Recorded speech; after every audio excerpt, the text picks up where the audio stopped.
go through to go get fish food, pardon me, and to go fry fish. You know difficult it is to get people to clean up fish. How much time you have to get people call up, make people them clean up them fish here.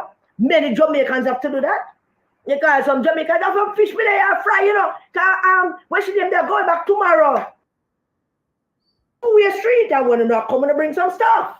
Yeah. It's a quid pro quo. When we give us stuff, we go no stuff. Don't rank on yourself. Don't rank no barrel. Because quite frankly, someone might want to hear this, and this is something that we really shouldn't be saying, but because of uno on the dirty behavior, how uno no grow good, rat, and him assistants and deputy rats, uno no grow good, uno make what to come to them something. Pardon me. Uno make what to come to them something. Let me interact with you a little bit. Uno know who's a rat and deputy rat? Uno no grow good. They don't grow good. Them no grow good. They don't grow good. Yo, y'all know who's a rat and the deputy rat? Who is the rat and the deputy rat? Can anybody tell me? Can anybody over here at TikTok tell me who is the rat and the deputy rat? Oh my God. Karen Cross said the rat and the deputy rat. We're gonna find out who is the rat and the deputy rat. Can anybody on TikTok tell me? No, my TikTokers are bright people, you know. They will tell you in a heartbeat who is the rat and the deputy rat. TikTokers, good evening. Do you know who the rat is and the deputy rat? If you do, please let me know. I'm trying to find out. I'm trying to find out who's the rat and the deputy rat. Guard Cross said the rat and the deputy rat. Yes, Aya. Who is the rat and who is the deputy rat? Make we find out who is the rat and the deputy rat. Let's see here now, folks. Yeah, who's the rat and the deputy rat? We have some people joining us. Marlene P, how you doing? Shante, what's going on? Chantel, what's going on? What's going on? Hey, how are you? Chantel said, hello, Chris. Hello, Chantel. How are you? Who is the rat and the deputy rat? That's the question of the evening. Who is the rat and the deputy rat?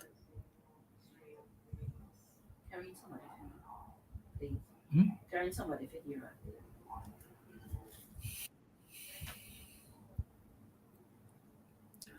Who is the rat and the deputy rat? Who is the rat and the deputy rat?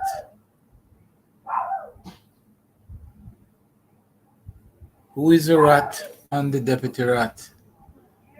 Anyhow.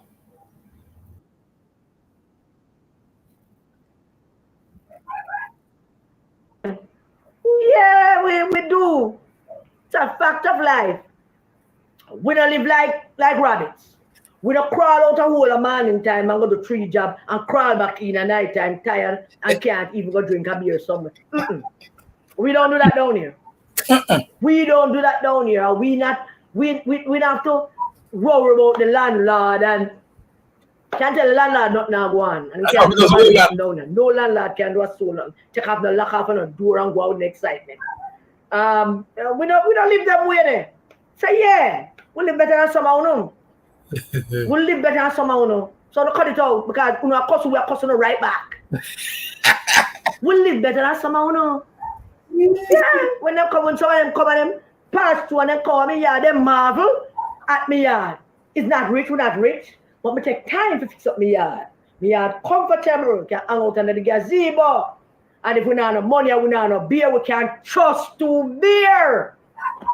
Can't send no trust to beer, give you one and give you one. Yeah. And if you tell us that you come, we would trust chicken to and cook food to eat. It's a two-way street. something about barrel. You want to frighten about barrel? What's wrong with you? Huh? Stop it, man. Because that don't work. So today, on the leader, Mark Jefferson, secret agent Golden, Marky British, went to the diaspora conference, and the only thing that he found it necessary to talk about was the fact that he wants us to bow down and bend over backwards to make it comfortable for him so that he can be his British citizen, keep him citizenship, him passport, him heritage, everything, and rule over us. That's the only thing. Him come out of that griping. Griping about that. When what he should have done, since it's in pain, and pain for the party, we're not going to get Pepsi this time, the patty and the cocoa bread, since it's in paid for that, and the bus fare, the train fares and the bus fares and the plane tickets, what he should have done is organize a plane ticket for Mr. Rat and the assistant rat, or 2, 3 assistant rat, maybe 2 deputy rats, 5 rats could have come down here, attend the diaspora conference, ask for an opportunity to speak. Because at that point, if anybody at the diaspora conference should deny that, I'll be the first one out there defending that phone. I'll be the first one out there and say, make them talk.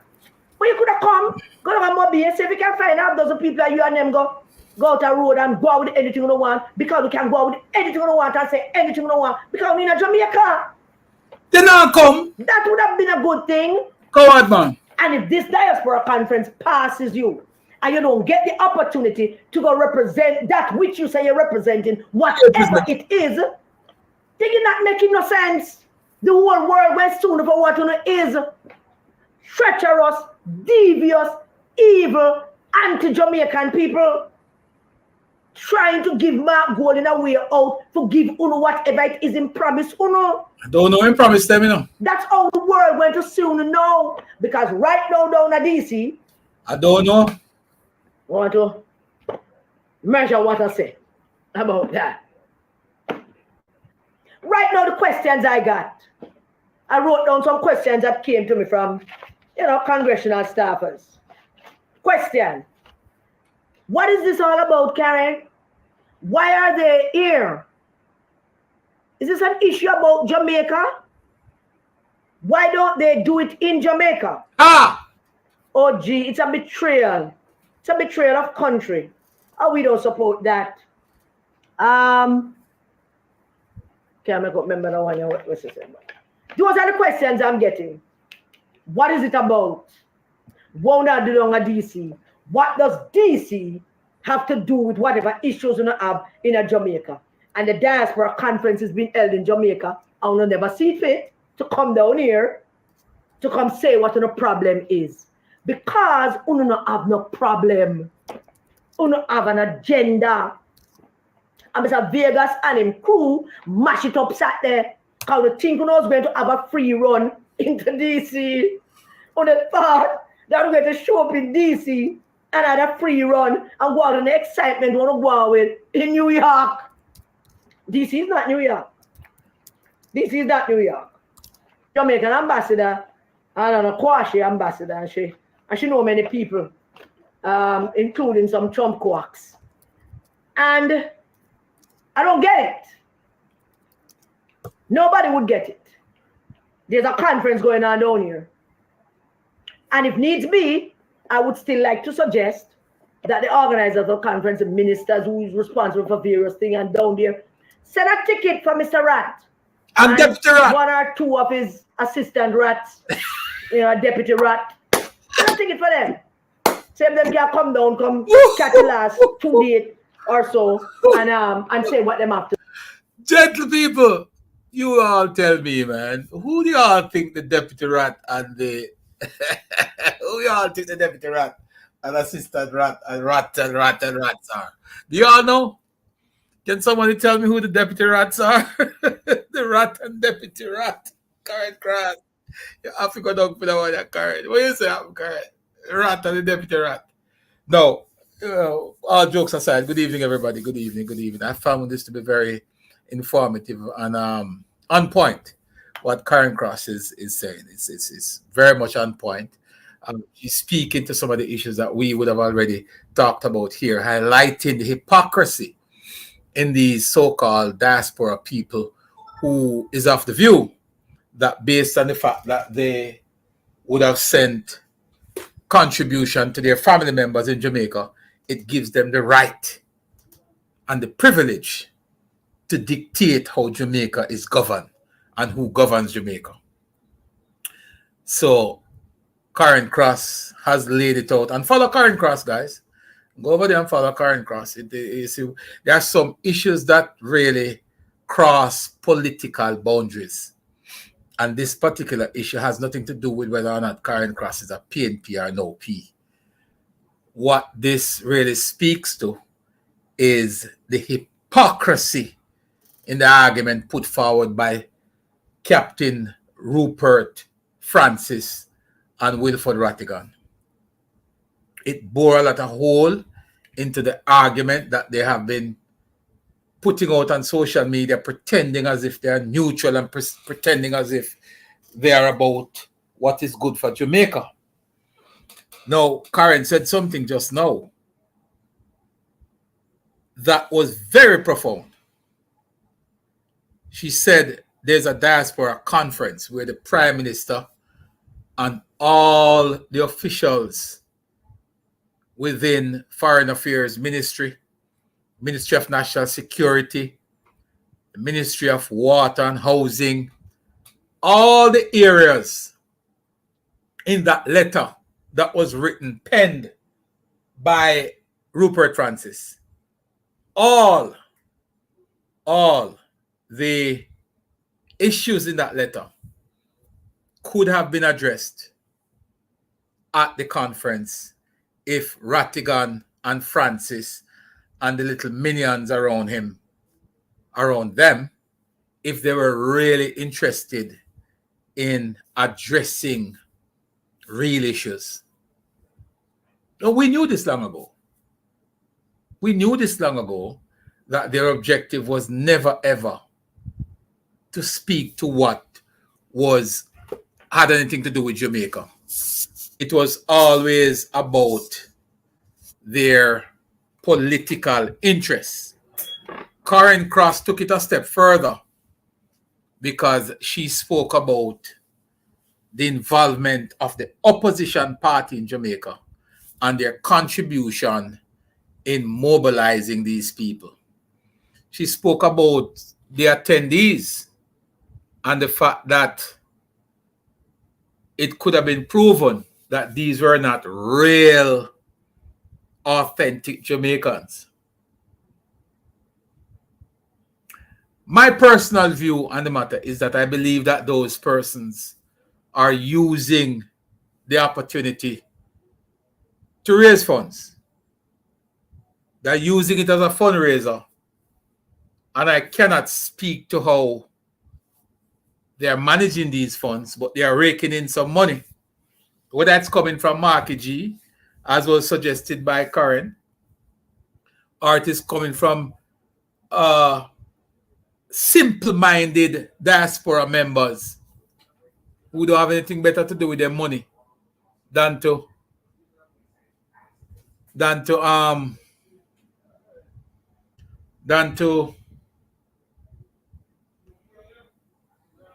use it for those reasons. You know. But let's continue to listen to Karen for a moment, and we're going to come back. We're going to come back and discuss it a little bit further. Let's hear some more from Karen. To say somebody should get them 2 tickets, because if they have some issues, make them stay so. Because if Rattigan look at work, if just a work Rattigan look, then him not gonna take the ticket. If it mean Jamaica any good and talking about protesting and foreign soil on behalf of some people in a Jamaica were afraid for protest, which part you ever go here for Jamaica afraid for protest? And if you think that some people in Jamaica afraid for protest, come down to the diaspora conference. Come and go down there. I am sure you'll find that those people down a Montego Bay will probably agree with you. but come deep on Jamaican soil. This is a very, very, very, very good opportunity for you to come say what you have to say. Hey, Mr. Rat, you and, two of your deputy rats could have come down there. In the meantime, I am serious, and I want the government of this country to consider this very seriously and stop taking these things lightly. I don't want the government to get up and start quarreling with this ragtag group of treacherous wannabes. Never was, just come, never say come see. I don't want the government in an argument with them, but I want the government to understand this. You cannot have Jamaicans on foreign soil maligning the name of the country and threatening our brand. And somebody asked me to explain what is brand Jamaica. I'm going to try. Don't know if I can, but I'll make an attempt. You cannot have these people doing this damage to our country while some of them still very much holds a Jamaican passport because they love to have it, They must show off themselves, They have them green card, they have them American passport, but all of them still like to have a Jamaican passport. And the government must start considering actions against them. And I already suggest what the action should be. Do not renew the passports that them have. Ban them from the country for 10 years. Them could have 600 British passports or 700 United States passports. Ban them from coming into the country for 10 years for what they have done. The damage, the international damage that they have caused. Now imagine we are in Pride Month, communicating with Pride people all over the world. And everybody asks me what's happening in Jamaica when them see this foolishness that comes up and them things when me and them are communicate. What's happening? And then I have to explain to them, say, no, this is not Jamaica. These are some treacherous Jamaica. These are some people in our country. And them on foreign soil trying to show up them colors. You don't want to hear what some people, particularly the Israelis, tell me. The Jews tell me, the Jewish friends tell me that what should be done to them. Come down to Jamaica, them diaspora conference, come someone have to say. And don't rank up on yourself with we about the barrel. Because I'm not frightened for on the damn barrel. Because we don't send barrel, but we cook. We cook oxtail and curry goat. Oh, right. You know much I want to cover about curry goat and oxtail. I have to freeze it for the carry up. God, it's so pardon me. Which we gladly do because we like to do it. Pack up stuff, fry fish all night with upper fried fish, pack stuff, properly food. One carry the them got airport one day. One woman she try fix up her various bags and suitcase. The woman have one suitcase full of bun. They look a round bun them. Yeah. One hell of a suitcase full of a bun. And the lady or the family members who bought those buns and get help her to try so if she can spread them out to the various things to manage the weight. And she happy she not left one. No, me not left. No, me not left none. She don't buy one. People just buy them, give her. Yeah. Only damn full barrel. We don't have nothing down there we don't have here. The only thing on the prime, we have everything we don't have, including false bottom and false eye and false eye kind of thing. Ask bunting side chick. Ask her. We have everything we don't have down there. There's nothing down there that we don't have. We don't have that we don't have. So no, don't come to us with that. When Mark Golding went to the diaspora conference and talking about all of that, this inclusive, let me not misquoting. Let me go back exactly to what they said that he said. The news media said that he said. And I want to help him out with something so that he can understand how this thing works. Because it don't look like him have a full understanding of how this thing actually go. So him said that the meaning of being Jamaican must form part of the dialogue.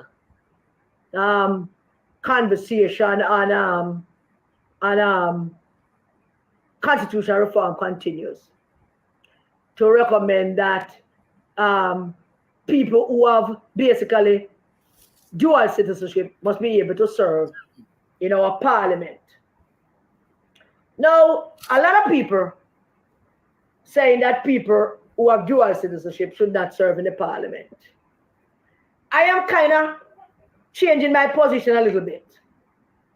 That people who have dual citizenship and come home, come build them house, and set up them little business, and feel like they want to serve the country at a parliamentary level, possibly. But I draw the line at Prime Minister and leader of the opposition. And I remember today, sitting right here in this chair, just cock up my foot and thinking, Ronald Reagan is one of my favorite presidents of the United States. Yes, he was a Republican, but Reagan was one of my favorite presidents. And Reagan said something in his last year as president. He was talking about the immigration thing in America. And he was making the point that America is made up of immigrants. True, he was making that point. And when the Americans separate from Britain in the revolution, when the resistance was formed in America, in mid 1772, 73, them started their excitement to get rid of King George and him crew. The Americans separated themselves from Britain and wrote their own constitution. Reagan said, a Chinaman, a black man can go to China and work and live in China, but he will never be a Chinaman. A black man can go to Russia, work and live in Russia, have a Russian family, but he would never be a Russian. But a Chinaman, a black man from Africa, a Russian can come to America and be an American. Reagan said that. That said, any immigrant can run for office in the United States. Any immigrant. Ilhan Omar come from Egypt. Next one from represent Minnesota. She comes from I think India. And I mean a lot of representatives of down in the United States come from different places. Arnold Schwarzenegger is from Austria. And they can hold any office, any elected office, any appointed office in the United States. But not president? Except for president and vice president. Except for president and vice president. You have to born there. You have to born there to be president. The only requirement, well, a few requirements for president. You can be an half idiot. You can be a numbskull. You can be a cokehead. If Trump should go to jail, he can run for president in jail. If July come and the judge sentence him to lock him up, he can stay in that jail and continue his campaign to be president. Anybody can run for elected office, except that you have to born in America. You have to born here. You have to born here. That's the difference. You have to born here. We're not going to deal with Britain yet because I have a number of things tonight. And I was talking about Mr. Marky Shields. But we're going to leave him for later and not dealing with him tonight. Because bollocks. Yeah, whatever, man. Marky Shields dropped himself in the middle of this. And I don't know why my wife never control him. Come on, Jamaican woman who have an English man or an English husband. I need to control him. Come on, Emily, man. You married to an English man and you're a Jamaican woman and you understand the culture down there. And you allow your husband to come stepping at this load of shaving cream? I don't understand it. Oh, you allow him to come stepping at this. Huh? Jamaica 411 deal with him, but I'm going to deal with him again. Him not going to get away with that. So, anybody can run for office in America, except that if you want to be president or vice president, you have a bond. And you have a bond. No two-way about it. And Mark went to a conference the other day and said that it soon pass. I ever tell some people that, it soon pass. It soon pass, basically, We soon stop talking about it. And you wonder. Never mark it British. It no soon pass. We no soon don't talk about it. You'll be amazed to know how much more information and research, our research turning up. We never start scratch the surface yet. You talk about don't talk about it. You mad? You obviously don't know what like a strike out here. You are delusional. You are as delusional as you were since you began. This is not gonna go away. You have to leave. You can't be prime minister. You have to leave out our parliament and respect our laws. You can't want to represent us and to lead us, and you not a respect for our laws. Our constitution is clear. You can't be prime minister unless you renounce. And PJ said it already, without hesitation. You already hesitated. You already made it clear that you're not renouncing, and you're not with Jamaica. You don't have nothing here. Everything where you have, you can fold up and put in your back pocket. You don't own a house here. You don't have no business here.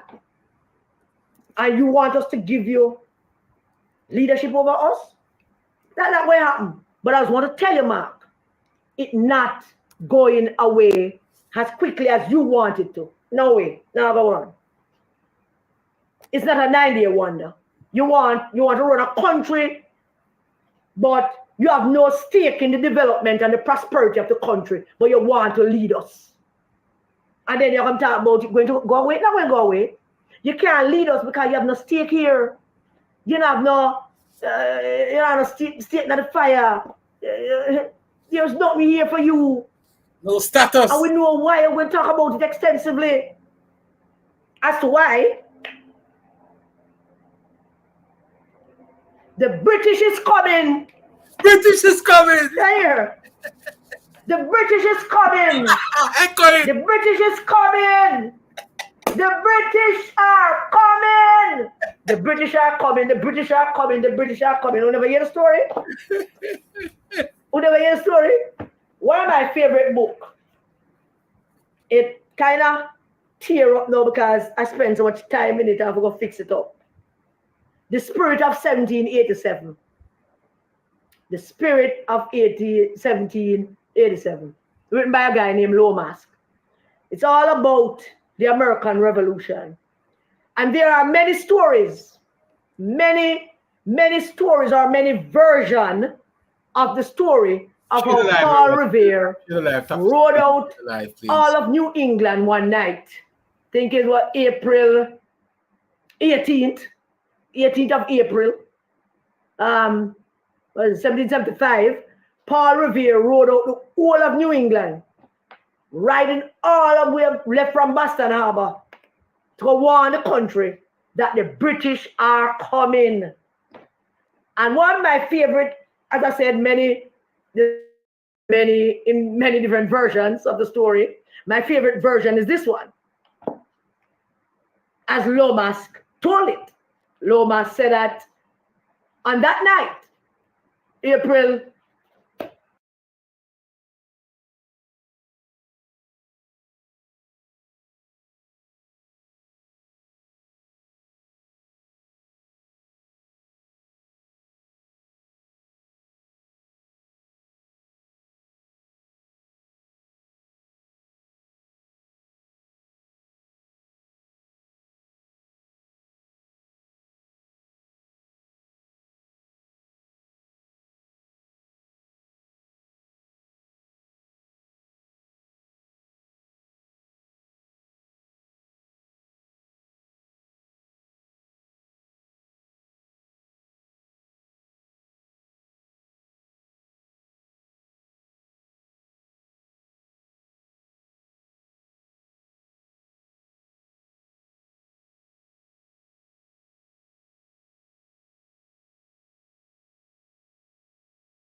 Oh, but I didn't realize that I didn't realize that you guys weren't hearing me just now. My apologies, my apologies.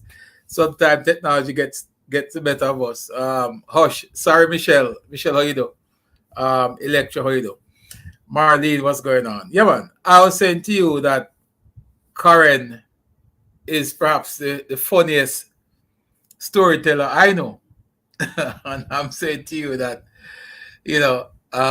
she's just funny in how she deliver her information. But I encourage you guys to hop over to her page, as I was saying earlier, and follow her on YouTube. And I think she's also on Instagram. I'm not sure. But follow her because her contents is pointed and potent. Pointed and potent. Very solid information. And Karen is not just any normal comrade.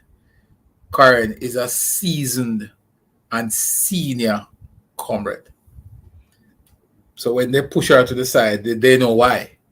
I don't think they could deal with her because of what she brings to the table and the level of knowledge and understanding that she has about how the party operates. And of course, those who are running the party now really don't have the party's best interest at heart.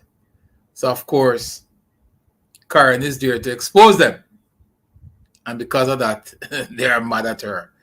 So hop over to her page and follow her, folks. We are playing her video here.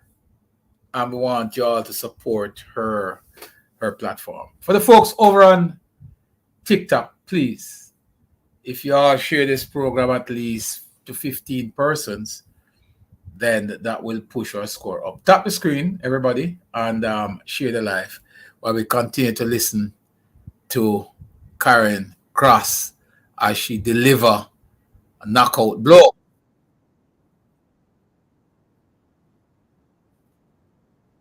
And then became first president. And the young fellow hear them a whisper and talking about, one set was talking about arresting Sam Adams and Preston, and the other set were whispering about the forces that are coming. And the resistance in 1775, the American resistance, them had a little plan. Them say, all right, if them coming in from land, you put up one lantern. Or if them coming in from sea, you put up two lanterns, or the other way around. I don't know, what are two? And there's a whispering that them coming, the British are coming. And the local youth hear them and run down the road, down to the docks, because Paul Revere was owned a stable like a liveryman, like he made horseshoe and repair horseshoe and stuff. And the local youth run breathlessly down to Paul Revere and tell him what he heard. Say, the man them said the British, they might come. They might come with ships and bayonets. And Revere jump on him horse and ride for like 14 hours the whole night, knocking on every door throughout all of New England, knocking on every door and saying, man, they might come, the British are coming, the British are coming. Get out on a pickaxe stick, on a broom, on a hammer, on a machete, on a pickaxe, on a fork. Get out on everything you have, everything. Go hide the women and children. Take them to high ground and get out every piece of weapon you can find. Every knife, every machete, every pickaxe stick, every piece of iron. Cause them a come. And the British were shocked when they showed up and found that these simple people, farmers and tailors and bakers and man who fix horseshoe and all of them, they are wait upon them with them pickaxe stick and them machete and some big stone. Man, them build big stone heap and man, them come in and they put up a fight. And the long and short of that is America won its independence from Britain. But that shout, that ride with Paul Revere throughout that night was what started it all. Yes. So I am now sounding the alarm to you all. The British are coming. The British are coming. The British are coming. The Jamaican Parliament full of our people, British, full of our British people. This is not as it seems. It is not as it seems. So I decided to get in touch with the British High Commission in Jamaica, just to ask them a few things about Marky British. Because I wanted to know what's going on with this whole thing about a visa in a Jamaican passport and the visa in a diplomatic passport. Share the live, TikTokers. Share the live. I have a nasty habit when I call places like these. A very nasty habit. As the phone is answered, This is Karen first Cross. thing I say, good morning, my name is Karen Cecilia Cross. That's the first thing. It usually have an impact. And I totally enjoy it. I can't tell you how much I enjoy doing that. Yeah, it's been a while. Electro. What you do? And the phone call went to 2 or 3 people and settled on a 4th person who they then decided to have that conversation. Come on, share the live, everybody. Share the live. Share the live. TikTokers. Now, we're about to do a whole conversation. Tap up the But screen. this is the part I want to share with Let's you. get us to 20K, man. Come on, man. The part where I ask, simple. Does a British citizen or someone with a British passport requires a visa to travel to Britain? No, ma'am. No, ma'am. Doesn't require. Okay? Yeah. Have the British High Commission, is the British High Commission has some kind of policy or something where you from time to time issue a British visa to somebody with a British passport? No, ma'am. Are you speaking about somebody specific? Yes, sir. Mark Jefferson Golden. That's the man I'm talking about. And let me tell you, sir, what he said. He said that before he told us the truth, he was lying through his teeth. He lied to us, to the Jamaican people, and said that he has a Jamaican passport. And whenever he's traveling to Britain, he goes to the British High Commission and he applied for a British visa. Lie number 1. Then, in true fashion of lying liars lie, him had to come clean, so him tell the next lie. And after going through all of that, him had to admit that he have a British passport. So I'm asking you again, sir, is it a normal, ordinary policy or thing, special occasion, something, for you to issue a UK visa to somebody who has a British passport, but you're issuing that visa to them in a Jamaican passport? The answer is? Ma'am, I can say that once you have a British passport, you do not require a visa from the High Commission. Does that answer your question, ma'am? No, man, I'm just beginning. I don't even start it. I mean, I kept him on the phone for a while. Clearly, he was like a 3rd level employee. Them pass him on to me.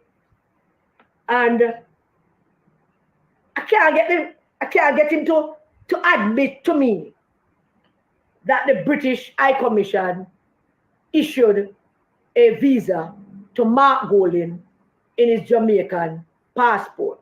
But then, as is usually the case, in a persistent conversation, or I interrogate the poor young fellow. Because firstly, well, not firstly, but where on the conversation I said to him, said, somebody's lying. And since you are the guys who issue these things, I'm going to start with an assumption that you are lying. And he said, no, ma'am, quickly. No, ma'am, I'm not lying. We do not issue visas to people who already own, to a person who's the older of a British. So are you suggesting, let me ask Karen this. I would chit chat a little bit more. Karen. Take him round the ring one more. Hold up, Miss Cross. Hold up, Karen. Hold up for a second there, man. What are you saying? Are you saying to us that Marky British is lying? What is Karen Cross saying here? Is Miss Cross suggesting that the leader of the opposition, the People's National Party in Jamaica, is lying? Is that what Miss Cross is suggesting? Christ Child, Annette Allen, Pauline P., John Block,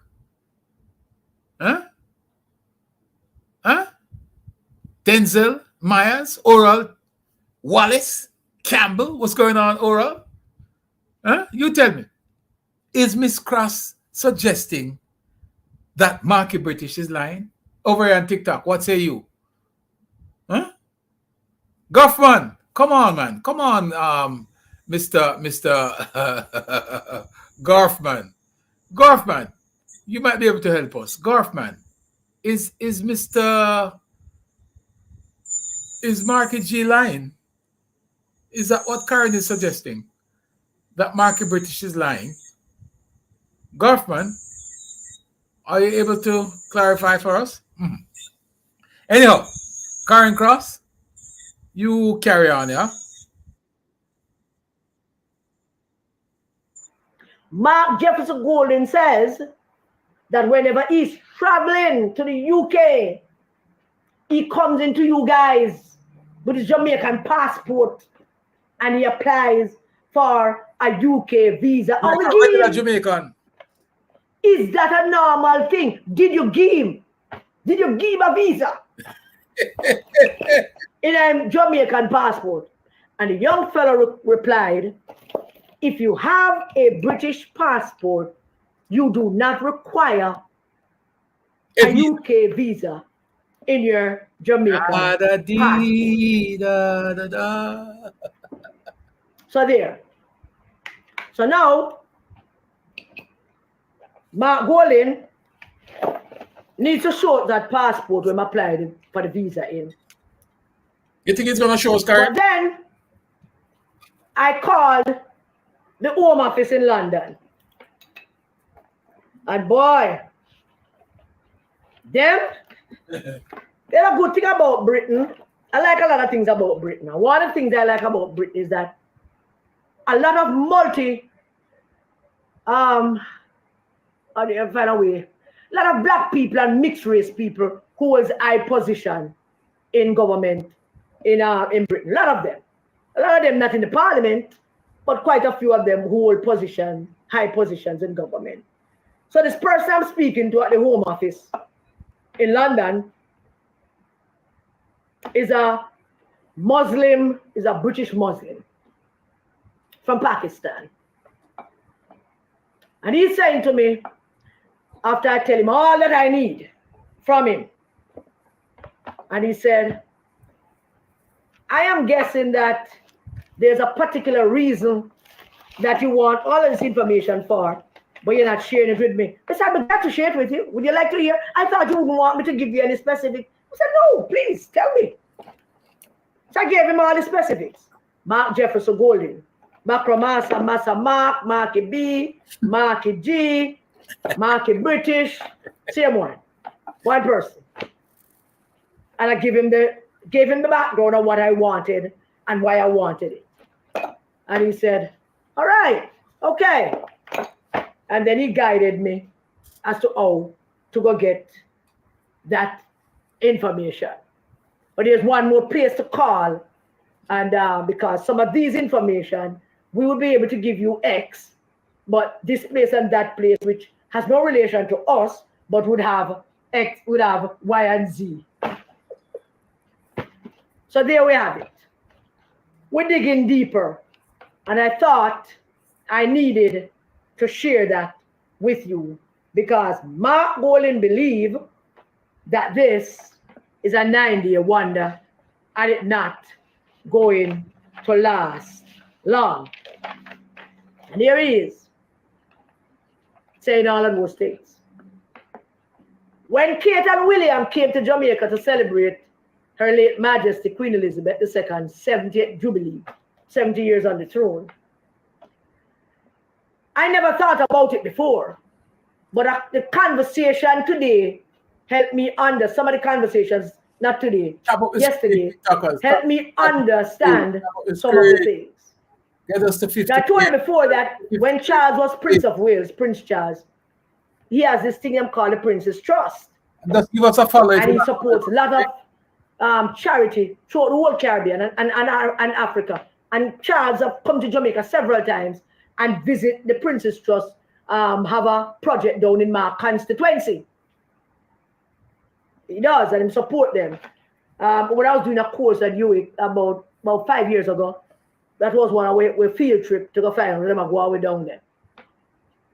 And William and Kate came, and usually when anybody, a senior member of the royal family is going on tour, that the agenda, the protocol and where they go, there's a thing for it. I can't remember the name. When they work out where they're going and what they're going to do, that is usually set up by the host country. But it's not the host country, it's not just Minister Babsy Grange and the Minister of Foreign Affairs and the Prime Minister's office that sat down and work out the itinerary as to where they're going to visit and how long they're going to stay. No, that is not how it goes. Yes, is the host country set the itinerary, but that itinerary is usually suggested by Buckingham Palace. Boy, the Prince of Wales, he holds this to his heart, so maybe you could give him a visit to this. Or the Princess of Wales is interested in women and education and all of that, which is why Kate ended up at the Charter Teachers College and one of her stops. But I never understood then, but I fully understand now, why they spent so much time in Mark's constituency. And if you listen to 411 video, you might understand some of that. Why they spend so much time down in South St. Andrew? I mean, yeah, you have Reggae Yard, and them go, William love play the drum and stuff, because them go all over the world, go do all of that. I have the Bob Marley thing. But they spent an awful lot of time down in South St. Andrew. And I never understood why. Because royal visits don't work like that. Take it from me. I'm Christine McLean Lewis. Since I switched to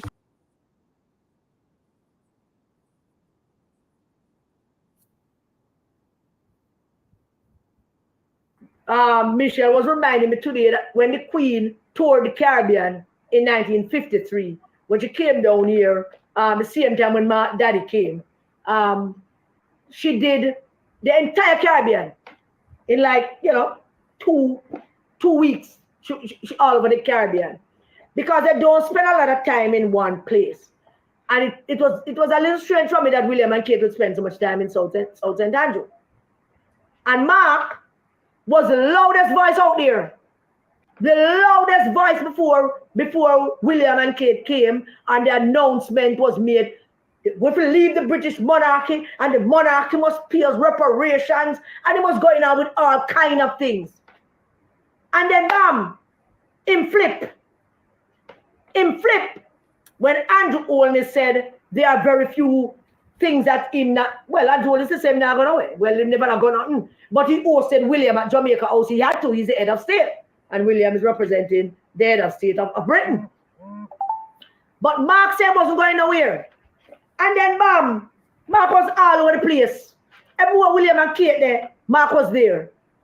And the strangest thing about that was the elaborate statement that he sent out to justify why he was going. This whole long a statement that was not necessary. when I look back at it yesterday, it was not necessary to set out that statement to explain why is it that you're going to these functions.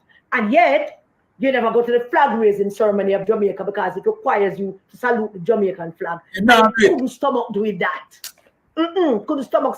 But I said, Horace Daly and some other people, go to them things there. Them things that required reverence to Jamaica and reverence to Jamaica's heritage and Jamaica's culture and Jamaica's flag and Jamaica's anthem. And him couldn't stand doing that. So while he must run up his mouth about not going to nothing and the British monarchy must pay reparations as if it's the monarchy alone that support slavery. I work for people in Jamaica, I run them I run business, them 4 parents that support slavery too. I'm a warning already and telling them, anytime I feel like I don't want to protest or demonstrate against William and Kate again, I call the whole of the family them name. We don't own slaves down here. I'm going to talk about them the first. I warn Rosalie Hamilton and our crew about that. Mark got a phone call after he was out there making this whole heap of noise about get back reparations and we have to break away from the monarchy. I doing Jamaica bad man thing, yeah man, and reparations and all kind of crap. And then a phone call coming and said, listen man, drop it. You need to walk up and William and Kate. And you're with agent now. You have a responsibility to king and country. And he must drop it, bam, and go walk around with William and Kate. And go everywhere. And go everything. Never miss a thing. Never miss a thing. Can't even get a phone call. Remember who you are. I am my father's son. I inherit this thing from my father. I am my father's son. I am my father. So I had to go and represent king, queen, and country. We never get it. All the things that come together, yet it's coming together now in fine style. Mark Golding have to leave. In cast here. In cast here. In fine style. And so I went and him do all of that. And he want to run this country. But he want to run it with him in British citizenship. And him crew them. And God knows how many other British agents sharpening them claws, getting ready to come down here for Mark Upton Prime Minister. So the plans are in motion in UK as to how many of them are come down here, come hold whatever positions or whatever it is them going to do. But go and take this thing off your joke. You think it's a damn joke? Jamaica don't think this is a damn joke. This is how they enslaved us mentally. This is how they enslaved us financially. This is how they enslaved us economically. You need to understand that this is serious. Dead serious. Are you coming towards the end of your career and you're starting to worry that you've run out of time to build the life you always wanted? I got to 60 and it dawned on me that as things were, I was never going to have the house at the beach.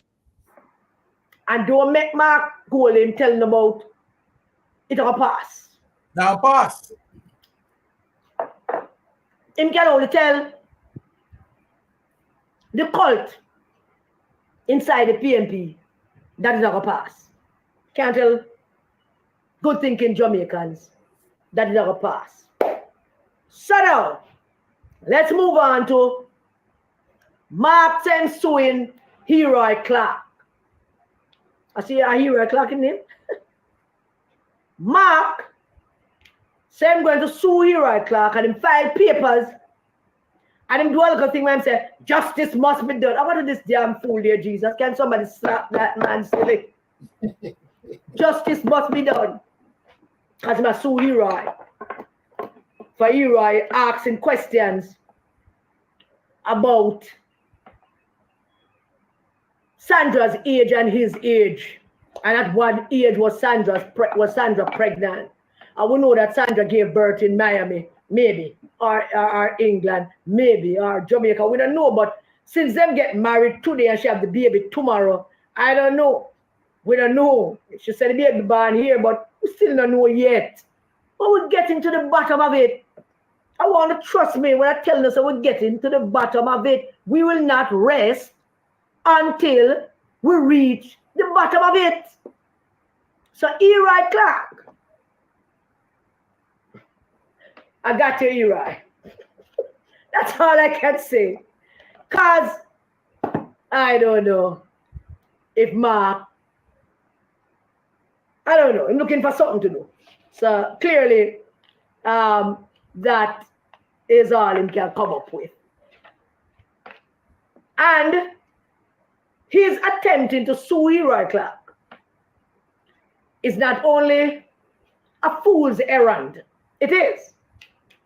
It's a fool's errand. It's a real foolhardy thing for him to take up himself and say, I'm going to go sue Eroy Clark and losing money and losing thing. But it's like how the resistance free Sandra, set Sandra free, and Sandra's our own woman now, and have up some of Marky G money and I spend it and have good clothes and all of them something there.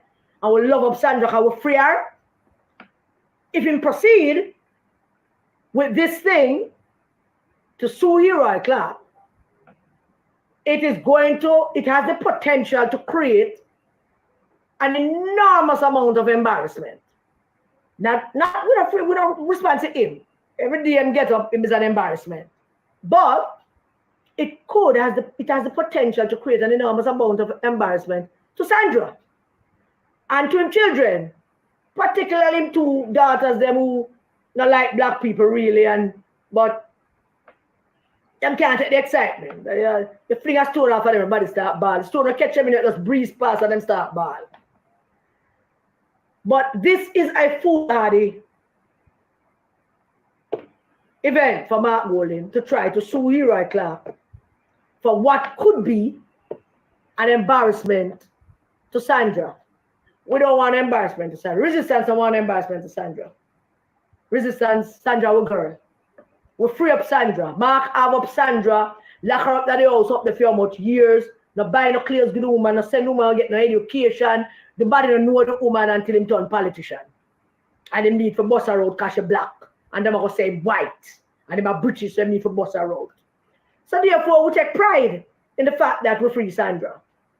And she now have up to spend some of the money and her name upon some documents, and she buy new clothes and she travel up and down. And we love up Sandra, you know?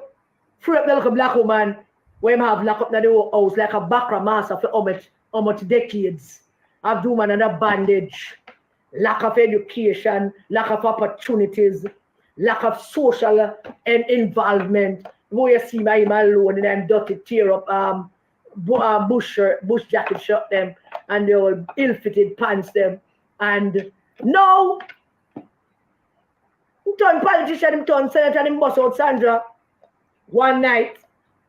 And then Sandra started come around and we like Sandra to enjoy her freedom and some of the money and everything. But this way by doing Eroy Clark is going to embarrass him. Furthermore, it's going to embarrass Sandra. And, you know, we don't know. But I don't think this is a good way for him to go. But if you feel strongly about it, Marky British, go right ahead. Do it. The British are coming. The British are coming. The British are coming. That's a shout. All over Jamaica, don't make I understand. The British are coming. Next topic. You know, 2 years ago, it is 2 years, I think it's in 2022, the Justice Department appointed a special counsel to investigate Trump because he have some classified documents down at Mar-a-Lago and say I feed them. I didn't say I feed them. The archives, which is a very powerful organization, don't take the Congressional Archives, you know, is that a quasi organization, you know, them powerful, trust me. Ask back Trump for some documents we have, and Trump said, nah, give him a fee them. Every secret document they have down their fee. Eventually, they raided Mar-a-Lago, they took up the boxes of documents, them indict him, they might investigate him. All kind of things are going on with poor Trump. About a year after Trump was indicted, the investigation was ongoing until he was indicted. After he was indicted, news broke one day that Vice President Pence also had some top secret documents at his home in Indiana. And then the next day, news broke that Joe Biden, while he was vice president, also have some documents down at his home in the garage down in Delaware. Now, the two things didn't break exclusively like there was an investigation and they found anything. Those two things broke because the people around both men saw what happening to Trump and the people in Biden's space, and Pence people said to him, it's time, we need to look through your documents then. And they call in the FBI and they call in the archives and they say, we have some documents, we would like you to look through them and see if there's anything. They found a few minor things, Mark, with the classification of secret or top secret. Not major. A special counsel was appointed to look into Mr. Biden, and they did. And in the report said there was nothing untoward, and he might have interviewed Mr. Biden, and he took a swipe at Mr. Biden about his memory and all that, which is a lie. But the important thing about why I'm telling you this is this. Once Trump was indicted, both President Biden and former Vice President Pence recognized, or the people around them recognized, that there might be documentation based on how the archives were classifying these things and how they were finding Trump own. They said to themselves, because Martin Short, this guy Short, who was Pence's secret, Pence chief of staff, said that when he heard the readout of the indictment, it clicked in his head that all documents are collected when a president or a vice president is leaving office is important, but sometimes things get caught up into things. And he thought that they should inform the National Archives and they should have them come and take a look. Same thing with Biden. Why am I telling you this? I'm telling you this because Julian Robinson, I like Julian Robinson. I've always liked Julian Robinson. And Julian Robinson, some over PNP and plenty members of the resistance consider Julian Robinson a part of the Rice School. Most of them figured that Julian Robinson was helpful to Mark Golding, particularly Dayton Campbell and Ian Ayles, in the formation of those 400 plus bogus groups. People blame him for that too. People also felt that when he saw those groups coming in, he should have informed the party leader, Peter Phillips. Julian said he did. Some people said that he said, he never tell me, but some people said that he said that he did inform the party leader. But Peter Phillips is not the kind of guy who you can tell that and say, boy, Bunting and him cool him a farm up 400 group in if you do something about it, boss. Peter Phillips is not that kind of guy. Peter Phillips believes in the democratic norms and practices of the People's National Party and democratic norms and practices of organizations like political organizations in the country that exist, and we should follow them. So Peter Phillips wasn't going to be the guy to say, make them mash them up and tear them up, don't join them, don't make them join, don't make them pay. No. If him tell Peter Phillips will go, yeah, okay, all right. But Peter Phillips never see it as nothing, and Peter Phillips never saw it as anything if he told him. Because Peter Phillips is not the kind of guy who would have thought that the man inside there a plot to overthrow him and to take over the party and to undermine the 2020 elections. Peter Phillips never thought about that. at all. And he probably was right, because in the normal PNP, no leader would have think that. You go to the leader and say, no, say, the man them who want to be leader, a farm-up group. Yeah, it's a normal thing, man who want to be leader, a farm-up group. But 400 bogus group, most of whom it is said that Julian signed off on, because some of these groups came from constituencies that did not have the constitutional requirements from which to form groups. In other words, some of these constituencies did not have constituency chairman, did not even have an executive body, did not have no leadership in them, but yet they were form up 30, 40 groups. So Julian Robinson, as a general secretary, should have, you know, get a red flag up, probably alert some other people apart from the party leader about it. But some people say he did not. When the whole kerfuffle started, what some call it kofife, when the whole kofife started about Mark's British citizenship and his passport, Julian Robinson had an opportunity to do what Biden and Pence did. He had an opportunity to be the kind of guy that a lot of people believe that he is. A stand-up guy, a decent guy, an honest guy. That he would step forward and he would, in the middle of the kerfuffle, say, I am a British born. I was born in Britain.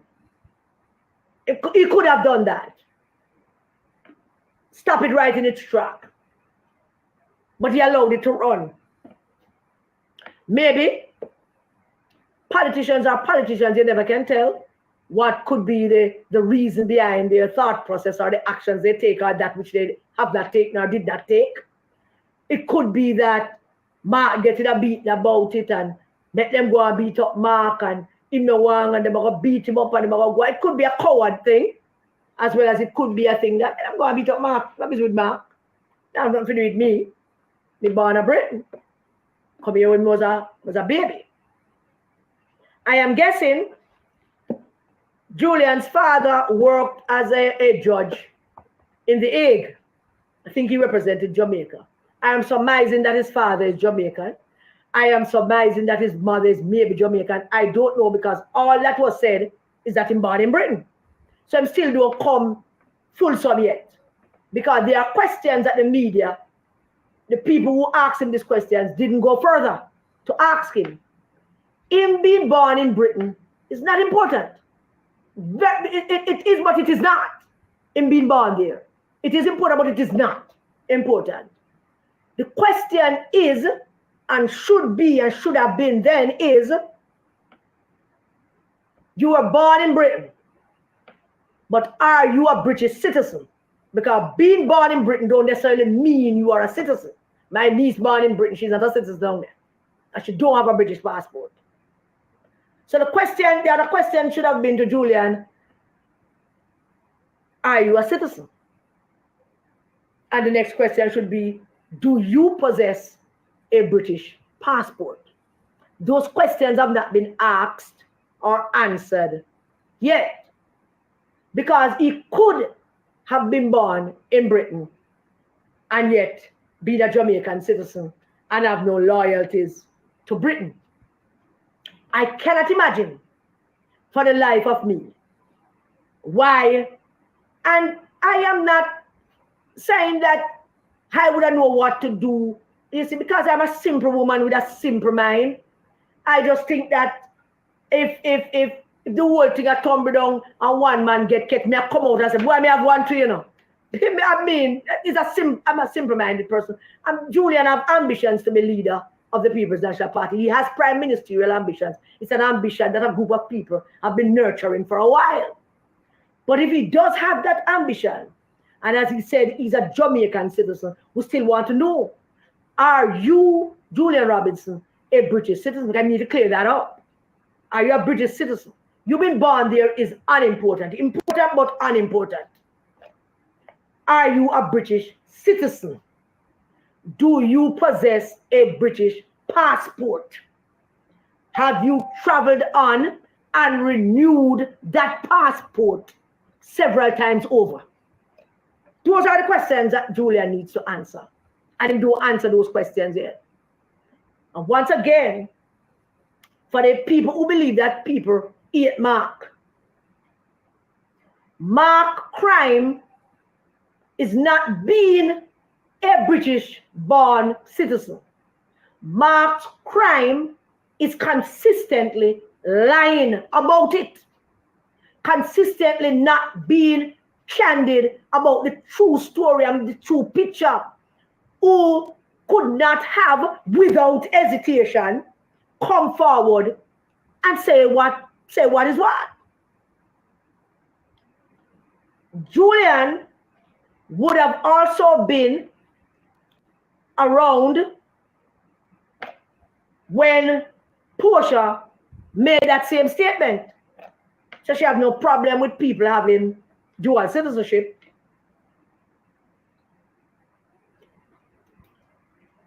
But she don't believe they should serve in our nation's parliament. Julian would have had an opportunity to say to Portia, I was born in Britain, and clear up whatever there needs to be clear up. Are you a citizen of the United Kingdom? Do you hold a British passport? Have you renewed that passport? Because if the answer to those questions is yes, then Julian indeed grabbed. As I said from the beginning, I think some people can serve in the parliament. It's a revolving idea, that I'm running around in my head. But you certainly cannot be leader of one of the two major political parties. You can't be leader of the opposition. You cannot be prime minister with that dual citizenship. Not at all. It is a conflict of interest. It would create a mistrust about you, where your loyalties lie. And the way the world set up now, it would certainly raise doubts about your capability to negotiate on behalf of Jamaica while also holding loyalties on behalf of King Charles III. So Julia needs to be clear about that. I suspect that since he never chose to come out and be clean and say that I too hold a British passport, or I too born in the UK, I assume that the risers them set him up once again by putting out this thing and putting name as a possible replacement for Mark, so that they could get to expose him.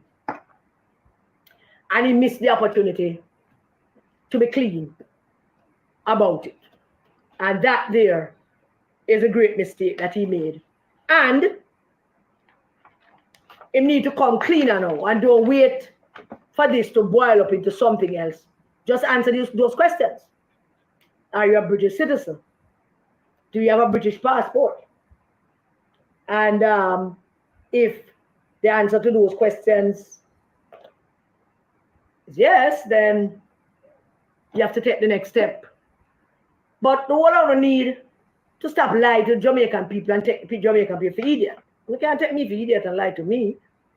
But on taking the Jamaican people for idiot, and on the thing say, on all this thing in our head, we only believe that the politics of 10 years ago is the same politics. People are informed.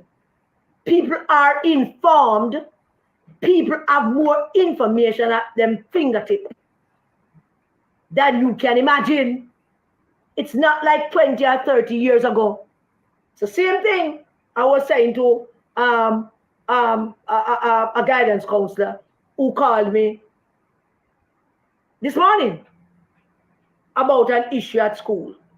And I have to tell her, I said, listen, our teenagers are cramming more sex in one weekend than their menopausal teacher have ever had in their lifetime.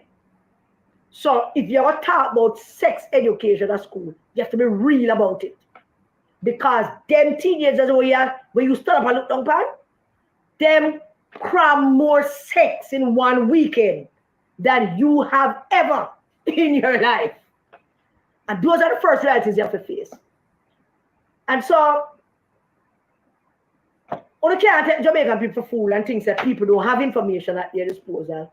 And for the Jamaican people who don't have information, there are some of us who believe that they should have it, and we're going to make sure they get it. And we just can't just jerk everybody around and believe that all only educated and bright, but we really don't have no sense. Because Julian is an educated guy. I mean, I know who the people are around him that could not have advised him then to say, right in the middle of old Mark thing, you just need to go out and put it out, say, you're born in England. I did not know. And I like Julian. But I didn't know. I didn't know. So, and it is disturbing. It is disturbing coming from a guy like Julian. It is kind of disturbing, you know? And when you have people like Mark, who wants to be leader of this country, but don't see himself having any kind of loyalty to Jamaica, and but him want to be leader, and take everybody for idiot. So Julian need to come clean. I think maybe this is my final topic, and is a topic of Damian Crawford made a faux pas over the weekend, last week one day. And I remember saying to myself, well, this is not the last topic, this is the second to last topic. Saying to myself, when I heard Damian thing, I said to myself, and to all the Damian supporters then, I have always held the very same view of Damian that I'm about to express. That's never changed. Damian has potential. He has a certain kind of style that's attractive to a certain section of the Jamaican population. Not a wide part of the population, a very small part of the population, contrary to what his supporters and his handlers believe. Very small part of the Jamaican population that Damian kind of politics is attractive to. You know, when Damian have been doing politics now for about since 2010, or since he went into the YO, and how he went into the YO, and everybody telling me him is the second coming of Jesus Christ. I didn't do absolutely not one talk. I will give you this, I will give you that, and everybody will line up behind him to make him leader. Damian can't lead the People's National Party, and he cannot lead Jamaica. He's not ready. Never ready. He's not ready from them time there. And after 13 years, he's still not ready. And that has been his major problem. Because playing that same small game, both in his actions, in his mind, and everything else, where I don't think him take advice from people, or him don't have good people around him to give him advice. I have always felt that when he was in Portland, running that seat, the very first day I drive out Portland, I said to a number of persons, some MPs were there, and I said, I don't know. If he win, it's going to be by about 300 votes. And if he win today, I'm going to F it up next week, and then I'm going to run him away. That's how I feel about it. Because I don't feel that he has learned anything politically, because everything was given to him. And I'm telling that him is the second coming of Christ. And so I'm going to take the opportunity to learn anything and to know anything. I don't even know how man the goat them get along. I don't even think the goat them listen to him. Because, yes, Mark give the party though seems to have some kind of policy platform for each spokesperson to say that this is your policy platform, 10 things. And Mark named this 70-odd member spokesperson cabinet simply because him himself, Mark, want to be able to speak on everything. Because there's 14 of them in the parliament. So Once him name them 14 and give them 14 something, the rest of 73, 60 are sitting there. But him alone never talk about it. And when him don't talk good about it, Bunting going and said it and back him up. And Damian don't learn nothing. He is still the same at the same level of the politics that he was in 2011 when he went to East Rural and talked about plywood politics and all that kind of thing. And when he went to Portland, and when him out there talk about them now give him a seat, and him want a seat like everybody else, and him want to compete for a seat like everybody else, he has not learned a thing. In all these years, he has not grown. There's no growth. He's not showing any level of growth. Because these are simple things that you don't make mistakes about. If you're growing, look at Portia Simpson Miller. Look at Portia. Look back at Portia's legacy and Portia's rise to the top. From Woodall in St. Catherine, down a Payne Avenue, Tony Spalding take her now, and Michael Manley take her and councillor, member of parliament, growth.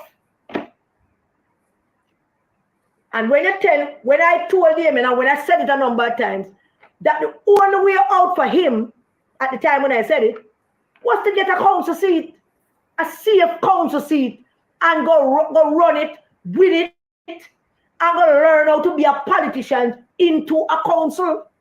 Go in a council, go learn how to be a politician and grow, because he still has not grown. Yes, sir. So the man not grow yet. What say you? You share those arguments that Karen Cross is pushing out there. Good evening again, everybody. Let's see here.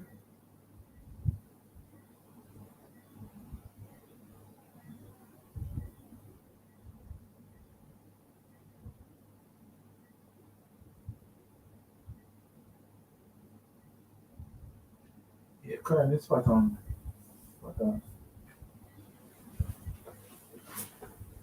Nothing that she's saying is a lie.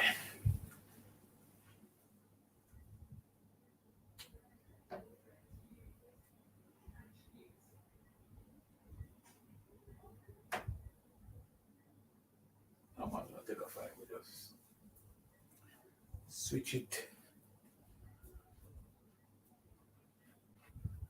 Just switch it. This is interesting. Very interesting. Very interesting, I have to say.